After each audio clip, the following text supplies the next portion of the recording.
Morning everyone, তোমরা সবাই কেমন আছো? আশা করি তোমরা সবাই ভালো আছো। তো আজকে সকাল থেকে আমি একটা ব্লগ শুরু করছি। আজকের ব্লগটা একটু অন্যরকম হবে। কি হবে, কীরকম ব্লগ হবে তোমাদের সাথে শেয়ার করব। তোমরা দেখতে থাকবে পুরো ব্লগটা।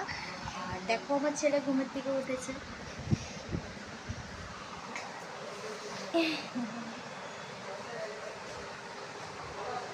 Good morning, good morning, good morning, good morning.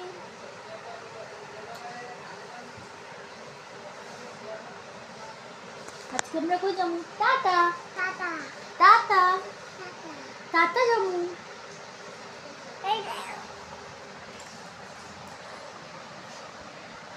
যে এই যে আমার বাবা, এই যে আমার বাবা।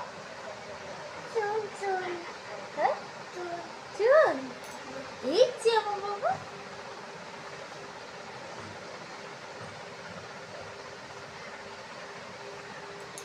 তো আজকে কোথায় যাব, কি করব, তোমরা সব দেখতে পারবে। এটা কোনো শো অফ করার জন্য ভিডিওটা করব না। তোমরা ভাবতে পারো আমি কোনো শো অফের জন্য ভিডিওটা করব, কিন্তু শো অফ করার জন্য ভিডিওটা করব না। মানে আমার ছেলের আগে খুব শরীর খারাপ করতো, জ্বর আসতো। জ্বর আসলে কি হতো, মাথায় জ্বরটা উঠে শরীরটা অনেক খারাপ করতো। সেজন্য অনেক কিছু করেছি, অনেক ঠাকুরকে দেখেছি। তারপরে সবাই বলল অনাথ আশ্রমে গিয়ে বাচ্চাগুলিকে কিছু খাইয়ে আসতে, একটু তো কিছু ছেলের জন্য আশীর্বাদ করবে।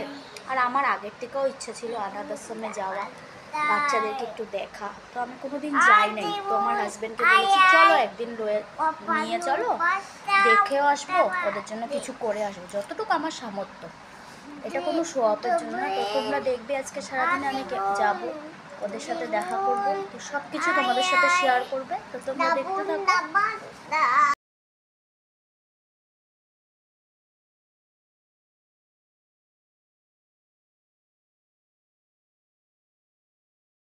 গাইস, আমি আবার এসেছি। এই যে এখন আমরা যাচ্ছি বাইরে, যেখানে বলছি সকালবেলা যাচ্ছি। তো যাওয়ার পরে রাস্তার থেকে আমি তোমাকে ভিডিও দেখাবো, আর কোথায় যাচ্ছি ওখানে পুরো ডিটেলসে সব কিছু তোমাদেরকে দেখাবো। তো তোমরা দেখতে থাকো। আর এই যে আমার ছেলেটা,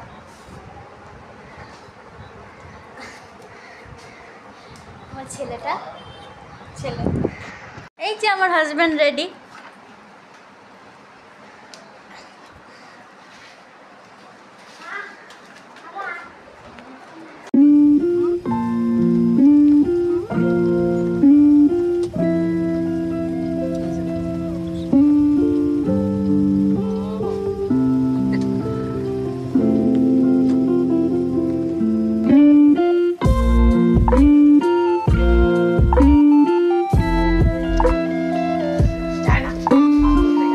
এই যে